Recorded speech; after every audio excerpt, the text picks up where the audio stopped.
Makeover Monday Challenge, a weekly challenge brought to you by the Paper Crafters Library and Sunny Stampin' Studios. The purpose of Makeover Mondays is to help you learn how to take the ideas and inspiration you find on the internet and make it your own. Now this challenge is strictly a work from your stash challenge, so every Monday I'm going to take a project I found on the internet and show you how I use it for inspiration and how I make it my own using supplies from my stash. Your challenge is to do the same, and I'll give you more details at the end of this video. First off, here's today's inspiration piece, this cute little notepad holder which was created by Michelle Wooderson, one of the Paper Tray Inc. design team members and an all-around awesome crafter. As I show you my project and how to make it, I'll share with you how I drew inspiration from Michelle's piece to create my own. So here you can see what my take on Michelle's project looks like. Now first off, I decided that instead of having a double notepad like Michelle has on hers, that I would only have a single notepad. Now I did use the exact same size notepads, which is 2.5 by 8 inches, but with Michelle's, she had a slightly thicker portfolio with a notepad on both sides, and I decided to just keep a notepad on one side of mine. Now the other main difference in how I constructed my project versus how Michelle did hers is that I decided to add a magnetic closure to hold the front cover closed, because as you can see, my front cover keeps wanting to open. So with this little closure, it just keeps it nicely closed like this. So let's get started and I'll show you how I made this. So here I'm starting with a piece of maraschino cardstock from Basil, which is 5 3/8 by 8 1/8 of an inch. I've placed it on my Martha Stewart scoreboard so that the 5 3/8 inch side is butted up against the top of the scoreboard. I'm then going to take my bone folder and I'm going to score this at 2 5/8. So that's 1, 2, 3, 4, 5.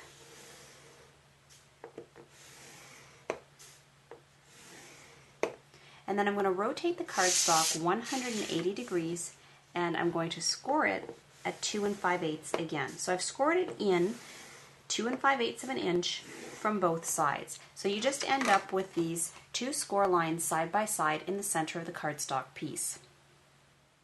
So the next step is to crease along the score line. Now because it's such a narrow gap in between the two, it's a lot easier to do if you have an acrylic graph ruler. Well, any kind of a ruler really will work, but I'm using my acrylic graph ruler. I'm aligning the edge of my ruler with one of the score lines, and then I'm just folding my cardstock upwards, and then taking the tip of my bone folder and I'm running it against the cardstock, pushing it against the edge of the ruler. So then you can see here, I've started to get this nice crease on my cardstock along where my score line was. So now for the other side, I've rotated my cardstock so that my line that I've already folded is to the left, and I'm holding that down with my acrylic graph ruler and aligning it with the edge of the second score line. And then I'm going to follow the same process. I'm going to fold this up, use the tip of my bone folder to achieve my nice crisp crease.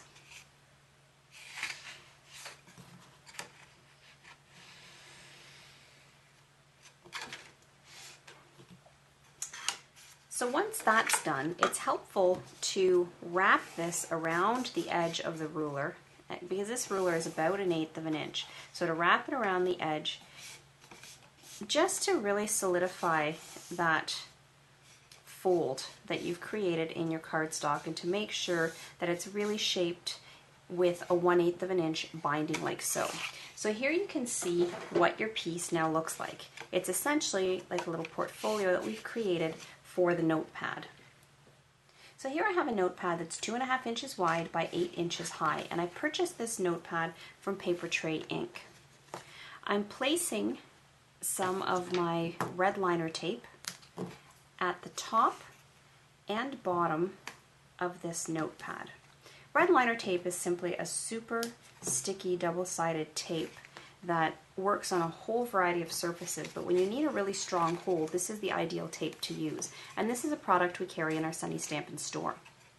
Now I'm going to start by taking my red liner backing off of the bottom strip, and then I'm just going to center this notepad on this inside panel And then once I'm happy with the spacing and that it's centered, I'm going to stick it down. So I've stuck it along the bottom, and then I'm now going to lift it up, remove the backing from the top piece of red liner tape, and then stick this down. So you can see my notepad is now secured to the inside of my portfolio, and the portfolio folds over it like so. So we're now ready to decorate the front. So now when I decorated the front of my notepad, I kept one element the same as Michelle's, and that was my little title which says notes. And for this, I stamped the greeting from the paper tray Take Note stamp set onto a piece of Basil Ivory Smooth cardstock that is 7/8 of an inch high by 2 5/8 of an inch wide. So that element I decided to keep the same, but for the rest of it I decided to cover most of the front of my notepad using some pattern paper. Now this pattern paper comes from a Bo Bunny collection called 'Tis the Season. I think it's retired, but it's something that I had in my stash that was left over from the holidays last year, which I still really liked and decided I wanted to use up. So I've cut a piece that is 6 inches high by 2 3/8 of an inch wide. So just slightly bigger than the 2 5/8 of an inch width of my front cover. So to attach this to my front cover, I'm just going to use some double-sided adhesive. And then I'm going to center it along the bottom edge of the front cover, leaving an equal border at the bottom left and right side. So there you can see what that now looks like. So I've gone ahead and matted my greeting onto a 1 by 2 5/8 of an inch piece of maraschino cardstock. Now if you look at Michelle's notepad in the picture, you'll see that she had a scallop border on top of the greeting. Now I matted my greeting onto an extra layer of cardstock, so that's different from hers, and then instead of having scallops, I'm going to be using this border, which I punched using my EK Success Abstract Flower Punch. So I took a 1 by 6 inch strip of this pattern paper from the same Bo Bunny 'Tis the Season collection, and I punched it with the border. So now I'm going to take my matted notes greeting, and I've placed a strip of double-sided adhesive along one edge. So I'm now going to take that and I'm going to stick it onto my border piece. So I'm just aligning it onto my grid paper, and then I'm positioning it so that this greeting piece is centered in between 3 of the scallops. It's a little bit smaller than 3 complete scallops, so I'm making sure that it's centered on both sides. And then I'm going to stick it down. So I'm now going to take my paper snips and I'm going to just cut and trim off the overhanging scallop border, and I was just using the edge as a guide. So I'm now going to take my double-sided adhesive again, put it on the other side, and then I'm going to do the same thing.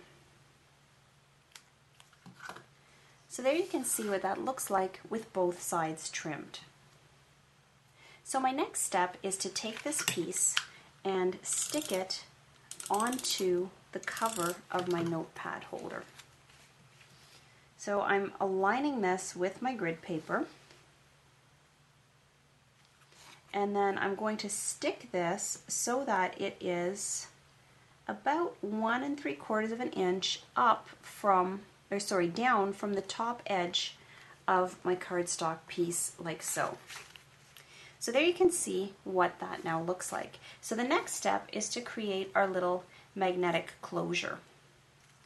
So here I have a piece of cardstock that is 3/4 of an inch high by 3 1/4 inches long.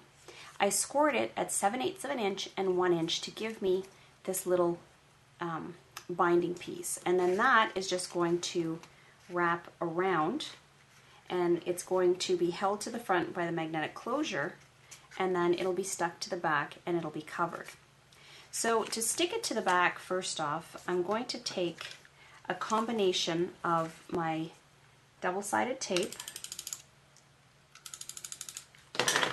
and then I'm just going to take one strip of my red liner tape down the very center of this piece, just to give it that extra hold, because if you're opening and closing and there's going to be tension on this piece, then you want to make sure you have a super strong adhesive. So I'm taking the backing off of my red liner tape, and I'm positioning the side that has no adhesive on my notepad front cover, and I'm holding it in place and then wrapping it around like so, and then once I'm happy with the placement, I'm then just wrapping it around and sticking it to the back like this. So you can see that that's now held in place. So for my magnetic closure, I'm using these magnetic snaps from Basic Gray. These are the small size, and this is a product that we've just started carrying in the Sunny Stampin' store. There's 10 sets of the magnetic closures in all, and you want to make sure that whenever you use these, you select one that's marked positive, one that's marked negative. So I have them here, as you can see. So I'm going to take the negative side one, and I'm just sliding my scissors underneath my pattern paper here. Ideally, I probably should have put this magnetic closure on first rather than trying to slide it in after, but I forgot. So we're adding it in now. So you just want to find the placement of where your tab is, and I'm holding this piece up and I'm just sliding the magnetic closure in, and it's gone in about 1/8 of an inch. So now I'm taking the second one and I'm positioning it on top. Now this backing that you saw me peel off with the negative, this one here, that covers an adhesive backing. So to close it, I'm going to peel this off. So it's being held in place by the negative piece that's underneath, but I'm peeling this off, and then I'm going to take a medium glue dot and I'm going to place it on top, because I find that the magnetic closure, when you're opening and closing something repeatedly, it doesn't always hold properly. So I'm just putting on something that's going to be stronger. And then I'm folding this piece closed and sticking it down. So now you can see the closure is attached to the cardstock piece. So as a last step, I'm going to embellish mine with a button and some twine the same way that Michelle Wooderson did. I'm going to take my twine and I'm going to thread it into my button and tie it in a bow. And I used a 10-inch piece of the twine. So now to stick my button on top of this magnetic closure, I'm going to use my medium-sized glue dots again. So I'm just pressing my button to the glue dot and then very carefully peeling it off the sheet. There you can see it's attached to the back of my button. And then I'm going to place this so that it is covering the cardstock piece that acts as my magnetic closure. So then my next step is just to trim off the ends of my twine. So you can see there that this is now held closed by my magnetic closure. So my last step is just to add some pattern paper to the inside and to the back of this piece. So here I have 2 pieces of pattern paper, and these pieces are 2 3/8 inch wide by 7 7/8 inch high. And I'm just going to use my double-sided adhesive to center and stick these to the inside panel.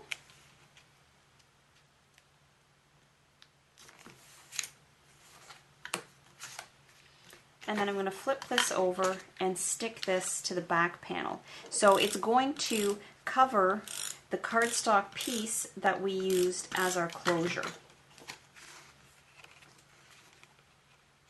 And if you need this to sit flat, you can open the closure while you're placing your piece on top.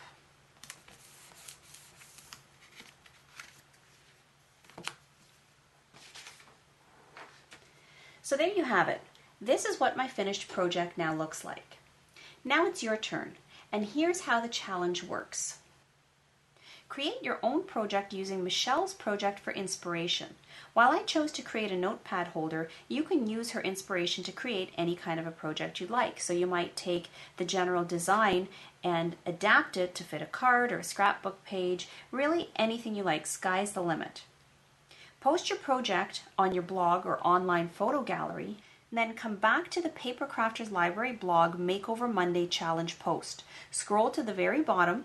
There you'll see an In Links button. When you click on that button, you'll see a space where you can copy and paste the URL which directly links to your blog post or to the online gallery where you have your challenge project picture posted. Now, if you're watching this video from somewhere other than my blog, in the description section of the video, you'll see a direct link to the Makeover Monday blog post. I will draw one name from all the participants on Monday, December the 12th, and the winner will receive the Wonder and Wishes gift card holder tin kit.